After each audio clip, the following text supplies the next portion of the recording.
Welcome back to The Legend of Zelda Ocarina of Time. Last time we entered and beat the Fire Temple, saving the Gorons and killing the evil dragon Volvagia, and I'm going to be talking about something that I haven't mentioned up to this point and probably should have, but I'm mentioning it now, so whatever. There's a manga that's supposed to be a telling of the Ocarina of Time story. There's actually a bunch of different comics telling a bunch of different Zelda games, like Majora's Mask or Link to the Past, stuff like that. And in the manga, Volvagia was a pet of Link's, like something that Link had bought at Castletown or something like that. And in the lapse of 7 years, it became evil and corrupted by Ganon, and Link killing it was supposed to be some super duper tragic moment. And there's, I guess there's a difference for you. Another would be the Forest Temple.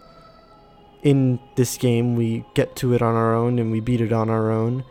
In the Ocarina of Time manga, or manga, however that's pronounced, Mido instead takes you through the Forest Temple, and then obviously Link beats the boss and Saria awakens as a sage and stuff. And here's something interesting that doesn't have to do with the manga. I have the Hyrule Historia on my lap right now, and I'm looking at it. And in it, it has a couple of sages with some medallions near them, like Saria and the Forest Medallion, or Ruto and the Water Medallion. There's Naburu and Darunia also here. Naburu is next to the Fire Medallion, and Darunia is next to the Spirit Medallion. This is supposed to be the Zelda Encyclopedia. How did they get that wrong? I'm a bit madder about that than I probably should be, but I am a huge Zelda fan, so I'm entitled to my madness. Now that we've beat that temple, or at least gotten the item of that temple, we're going to be getting an upgrade that probably would have been useful a long time ago, but I'm doing the dungeons in this order, so I wasn't able to get it up until now. There's a Great Fairies Fountain near the Death Mountain crater, or in the crater near the Fire Temple, and there are blue walls, which means that we're going to be getting an upgrade rather than a magic spell. We've already gotten all the magic spells that we can. This upgrade is a double magic bar, so instead of, I was going to say instead of things costing more, they cost half, but that's like a Link to the Past. In this one, we just have more magic that we're able to spend more often. They don't really make you use magic that much in this game. There's only a few reasons to really use magic, the spells and the elemental arrows. The Lens of Truth doesn't really take up that much magic, and neither do the arrows, honestly. If you're spell happy, which you probably wouldn't be considering that I've been playing this game pretty efficiently without using any of the spells, only to really show them off, then I guess you would want the magic meter, but it's not really all that useful. It's an upgrade that it's fine that you can skip. I wouldn't put it past anyone to skip this upgrade. If you saw earlier, there was a cutscene that happened after you go into the blue warp portal out of the Fire Temple, and it featured that guy who's sitting on the roof, and he was looking at Death Mountain as it was exploding with a ton of rock and lava and stuff. And I like to think that since I did the dungeons in this order, by which I mean the Fire Temple last of the 3 first temples, being Forest, Fire, and Water, it made it so that Kakariko Village is now on fire. The cutscene occurs regardless of what order you do the temples in, as long as Forest, Fire, and Water are done, but I just like doing it in this order. And you have to make sure that you go through the Hyrule Field entrance to Kakariko. If you go from the Death Mountain Trail entrance, then this cutscene won't occur, which is an odd stipulation, but you have to do it. This also forces the Shadow Temple to be one of the later temples, because that's the temple that we're going to be going to, the Shadow Temple. It's going to be our last one. But because you have to beat the other 3 temples in order for this cutscene to occur, you can't do the Shadow Temple very early in the game. It has to be one of your last 2 temples, which kind of sucks, I suppose. You don't get as much freedom as with the other temples. Like, they intend for you to do forest, fire, and water first, and then spirit and shadow are pretty interchangeable. But the way I played the game, I just blew that whole thing to smithereens, and now I'm doing shadow last. And I'm glad I did, because I actually think it's my favorite temple in this game, just considering the way that the temple goes. And luckily for us, there's a ton of rain, and I guess it put out the fire. I mean, I could have done that if I played a song or something. Sheik talks here about how that shadow thing that we fought and lost to, and also Sheik got thrown around like a rag doll to, was sealed within the well, and the Impa had sealed it. I suppose there's no secret as to who the next sage of the Shadow Temple is. It's gonna be Impa. And that's something to bring up. All the sages, except for Rauru, and kinda Naburu, we met them before, you know, grabbing the Master Sword and becoming an adult. Like Saria, Darunia, and Ruto, and Impa. We met them all. And technically with Naburu, we met her when we were a child, which would technically be before we grabbed the Master Sword, because grabbing the Master Sword is what makes you an adult. But that's like, it's weird time travel stuff that I'm not getting into. So Rauru is the only one that you don't see as... Wait, that's not true either. We actually meet all the sages as a child before we learn that they're sages. Kepora Gebora is Rauru, so technically we meet Rauru before we learn that he's a sage. So for all the sages, we met them as a child, and they ended up being sages as an adult. That is actually kind of blowing my mind right now. I did not realize that before. Jeez. Okay, we're learning the Nocturne of Shadow now, which is the teleport song to the Shadow Temple. It's actually the only way you can access the Shadow Temple as compared to all the other ones where you just had to go through some trials, like, well, not really trials. You just had to have the proper equipment. In this one, we just learn the song and we get sent to the back of Kakariko Village. It's in the graveyard, in this closed-off area that's above the royal family's tomb, and it's gated off. And also, you can't climb or hookshot to it, so there's no real way to get here besides using the Nocturne of Shadow. In order to enter the temple, you see that like fire emblem thing on the floor? Like the fire medallion is basically on the floor. You have to use Din's Fire in order to light all the torches. I mean, I suppose if you have some green potions and you are pretty good with your analog stick sniping, you could use some fire arrows, but you're gonna need Din's Fire for this temple anyway, so you might as well use it.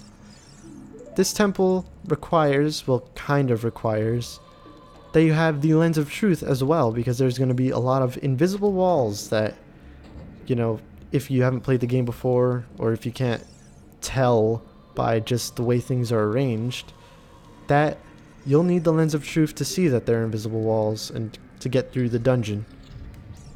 I'm opting out of using it because I guess I like to save my magic, even though there are a bunch of dead things, like Redeads, and soon we'll see Gibdos, which are basically Redeads in all but name. They're just mummified Redeads, I guess. If you kill Redeads or Gibdos, they usually drop magic. In fact, I'm pretty sure that's the only thing they drop.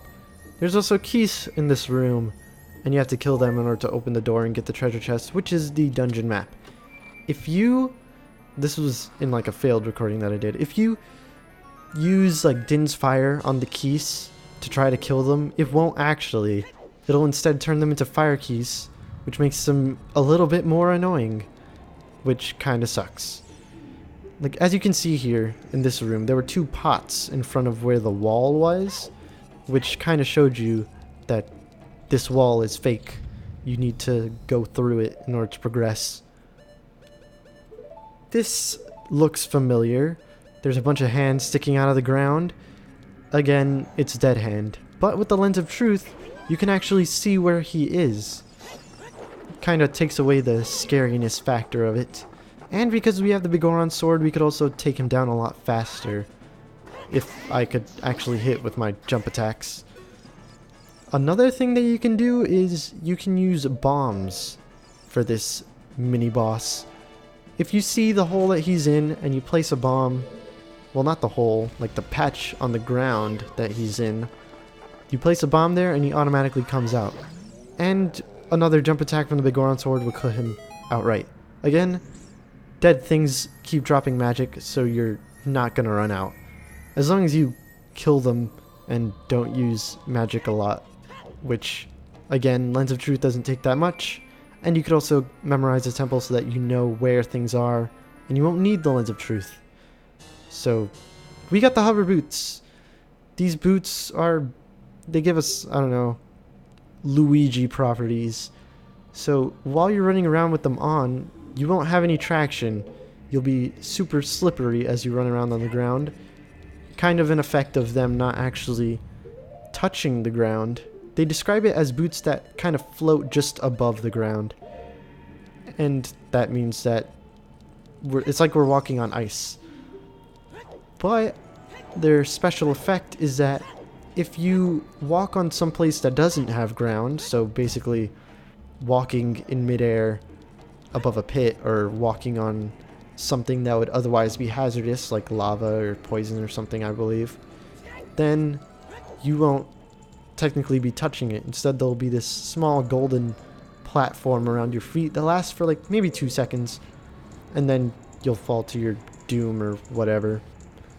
But it's usually enough time to make a good distance, farther than the auto jump can make, but not as high as the auto jump.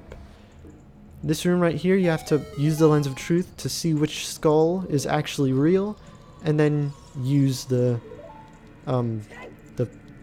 bit in the middle, push it around so that it's facing the actual skull. In a bit of an unconventional thing, I'm not going to be beating the dungeon in this part. I'm just grabbing the dungeon item, which luckily we get very early, and then leaving the dungeon. Very unorthodox, I know, but I have my reasons. One of them being I haven't gotten all the heart pieces yet, so I'm just going to grab the last one real fast. Usually you need a magic bean for this. In the 3D version, you could stand on top of one of the graves, and it'll give you just enough height to where if you're wearing the hover boots, you can run up to the ledge here. I think it might be the graves, or maybe this fence that we're on. You could run up to the ledge and grab onto it. Or you could use the long shot to hit the chest, not the chest, the box. And inside, if you roll into it, will be a piece of heart. And this is the last one. The last, obviously, full heart will be from the boss of the next temple. Another way to do that is using the magic beans, but the magic beans are pretty whack, so I don't like using them. We're going to be heading to the Gerudo Desert, and that's because there's something extra over there that I want to show off, and that I don't see a lot of people show off because the reward for doing that extra thing is actually a pretty useless item. I would skip to the Gerudo Desert, but there is something to show off here that I'm not going to show off again, and I'm not going to be doing the side quest for it again, so here you go. There's a big Poe out in the field. In fact, there's 10 big Poes out in the field, and your goal is to shoot them with arrows. If you hit them with enough, they'll fall to the ground, and then you could go up to them and scoop them up with a bottle. Then you take them to the Poe Collector in Castletown in the future. He's in that sort of between area, like between the drawbridge and the actual town itself. Basically the place where you'd usually grind up for rupees as a child. And if you talk to him there and show him the big Poe, he'll give you some points and also 100 rupees. If you get enough points, basically as many points as there are possible to get because there's 10 big Poes, basically give him all the big Poes and he'll give you an extra bottle. But I think that's pretty useless, and I already have an extra bottle due to the glitch. So I'm just going to be doing this Gerudo training ground thing. You spend 10 rupees and you're able to enter. This sort of side dungeon requires that you get a lot of keys. And I do mean a lot. Like, this is probably the only dungeon where you'll be getting really close to double digits. But it requires the hover boots. At least I believe it requires the hover boots. It requires pretty much all the items from every adult dungeon. So you're gonna have to go through this late. But the item from it is pretty useful. Well, actually, it might not be very useful against the boss of the Shadow Temple. But it shows something off that not a lot of other people show off about the Shadow Temple boss. So I'm going to be getting it. Usually your reward for clearing a room is, oh my god, these boots. And they're just sliding around the chest. Usually the reward for these rooms is getting a small key. And you don't use them immediately. Like, you're just going to be doing trial after trial and racking up the small keys. And then at the end, you'll have this final room full of locked doors where you use all the small keys in. Each room has a different trial, obviously. The last room had a couple of Stalfos. I'm not sure if the Stalfos rules from the Forest Temple apply, where if you kill one before killing the other and you don't kill the other one quickly enough, then it'll rejuvenate. But wearing the hover boots in that area is very useful because, as I said, the hover boots don't really touch the ground, they're just above the ground. And if you try to walk on, sand in this game, then you'll kind of sink into it. But if you're wearing the hover boots, since it's above the ground, it's technically not touching the sand, so you won't sink in. This room, you have to collect a bunch of the silver rupees within the time limit, and it's pretty generous. After you collect the rupees, the door also doesn't shut on you if the time runs out, so just collecting the rupees is all you need to do.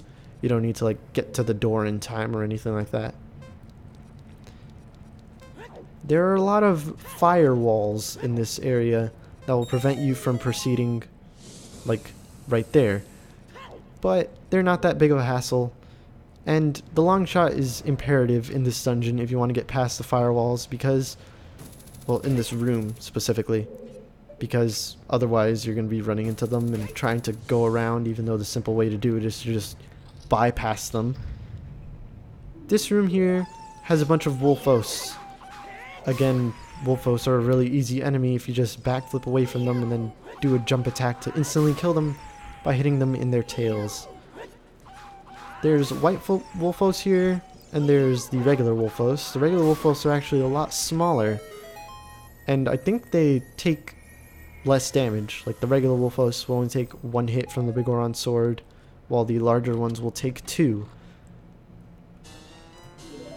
Lots of these rooms try to trick you with false chests. For example, there was a bundle of arrows in that chest for killing all of the enemies instead of a key like usual. So usually you'll need to figure out some puzzle or something else in order to progress with the room. That block obviously required the silver gauntlets, as we have used in the Spirit Temple, so you also need to do a lot of the Spirit Temple in order to complete this dungeon. Actually, I don't think you need to do the adult half, just the child half will do. Pressing that switch will actually open up the door near the block that we just pushed, and since that leads to a dead end that also has a key in it, we're going to want to go there first. This room has a ton of likes that will try to eat you and your tunic. And again, you kill the likes, it seems like the correct chest will appear, but it was actually an invisible chest next to this last one that has the small key in it. The rest of the chests, I think, will either contain 5 rupees or a trap that will freeze you, so I'm just not going to bother with any of them. Now we're actually going to proceed within this dungeon, using the Lens of Truth to see past this invisible wall near the fake door, and the hookshot in order to actually get up there.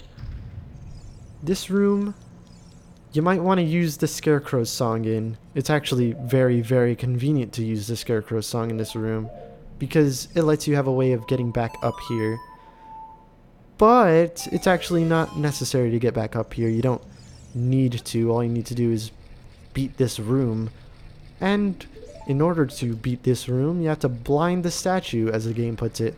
Which basically means just shoot a bunch of arrows in the eyes of this four-headed statue. Not forehead, as in the part above your head. I mean, it has 4 heads, each with 1 eye. You shoot all the eyes within a time frame, which is basically 1 rotation around. So if you stand still, hit 1 eye, and then say miss all the other ones, by the time you get back to the first eye, unless you actually ran to it, the eye will have turned back to its gray color. It won't be red anymore, so it won't count. This one actually does give us a small key, leading us to 3, and we're going to be using the hookshot to get back to the Scarecrow.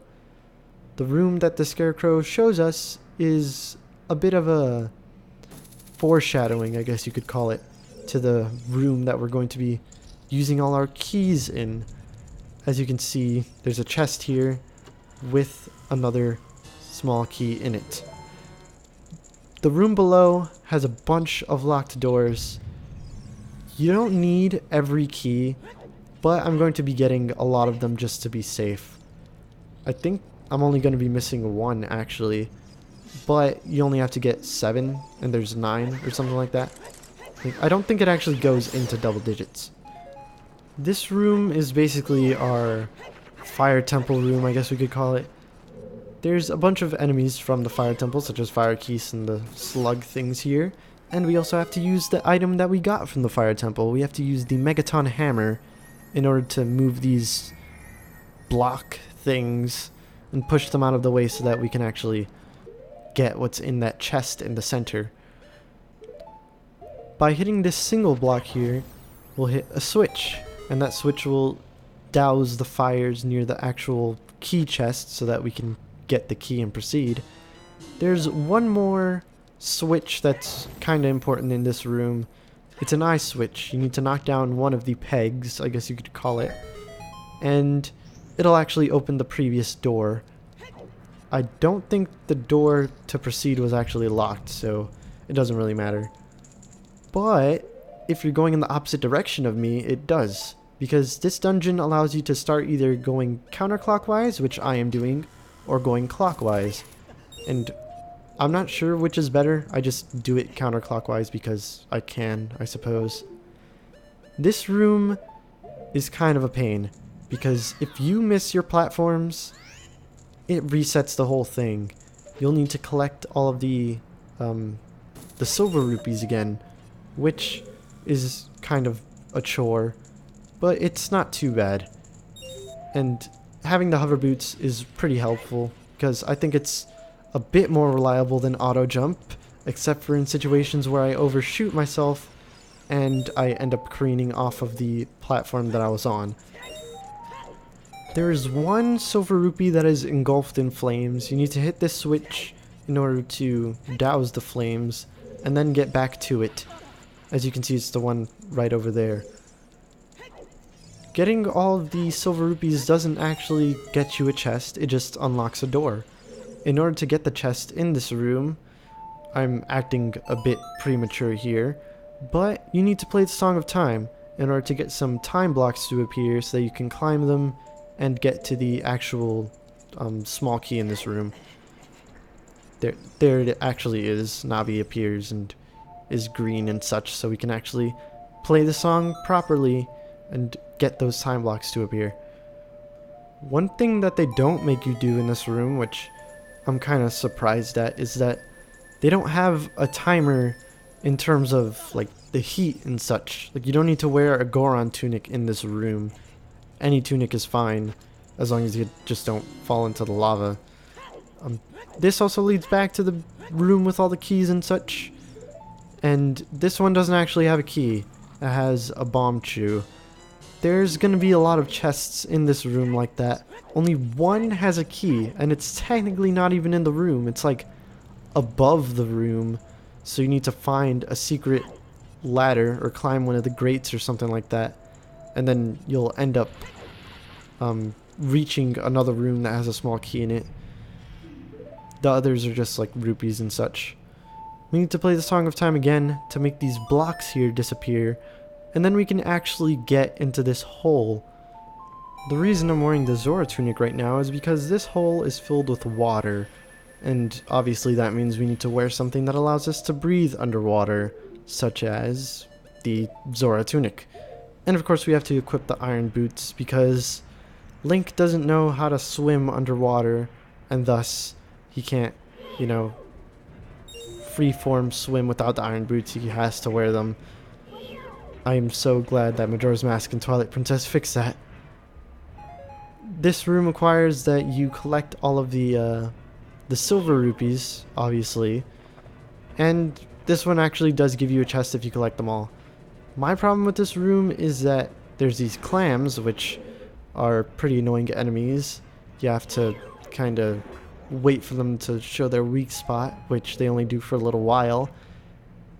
And my other problem is that this room is like the one in the water temple where there's a current.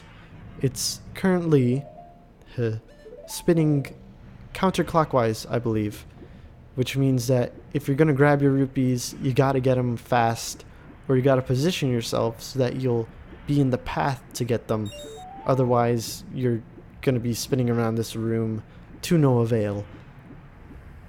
It requires constant switching on and off of the iron boots, which I guess makes it pretty accurate to the water temple, considering that this is an amalgamation of a bunch of different temple, you know, themes and challenges.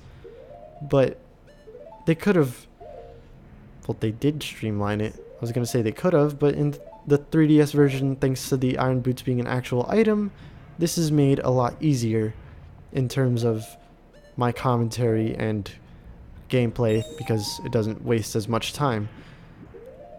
I guess I was talking about the comic before, and I can say something that I don't think I mentioned, and this might not just be true of the comic, this might be in the Japanese version of the Zelda games as well. Whenever the Gorons talk, they say Goro at the end of their sentences, and that happens a lot in the actual Zelda games too. Sometimes, depending on the game, they'll say Goro, or they'll just say brother like usual, or they just won't say anything at the end of their sentences. In possibly the Japanese version, as I said, and in the manga, the Zoras say something at the end of their sentences. I'm not exactly sure what it is. It might be like Zora at the end, which makes sense. It's like 2 syllables at the end of their sentence. So, considering that we were in a water-based area, I decided to just say that Zoras say Zora at the end of their sentences in Japanese/manga versions of the game. This is finally the last room until the key room. We have our last key. It's just a few enemies with, you know, a Beamos in the center. They were actually unique enemies. Kinda. They were Lizalfos, which are basically... Wait, were they Lizalfos? Oh shoot. No, they weren't Lizalfos. They were Dynalfos, which are a bit different. They're kind of the stronger variety. And I think in Majora's Mask, not in this version, they can spit fire, which is pretty dangerous.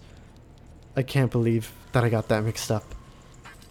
In Hyrule Warriors, I think both of them can spit fire, but in this one, maybe not even in this one. This one, I think they both don't. And then in Majora's Mask, only the Dynalphas appear, and they spit fire.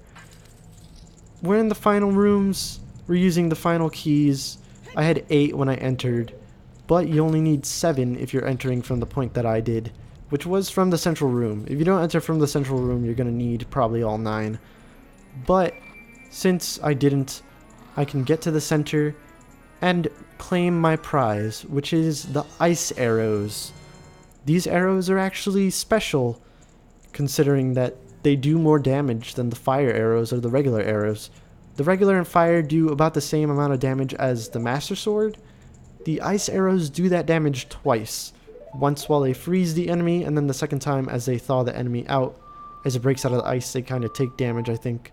So it's technically the Bigoron Sword of Arrows at the cost of some magic. And the kicker of this dungeon, you can't warp out. So I'll see you for the next temple.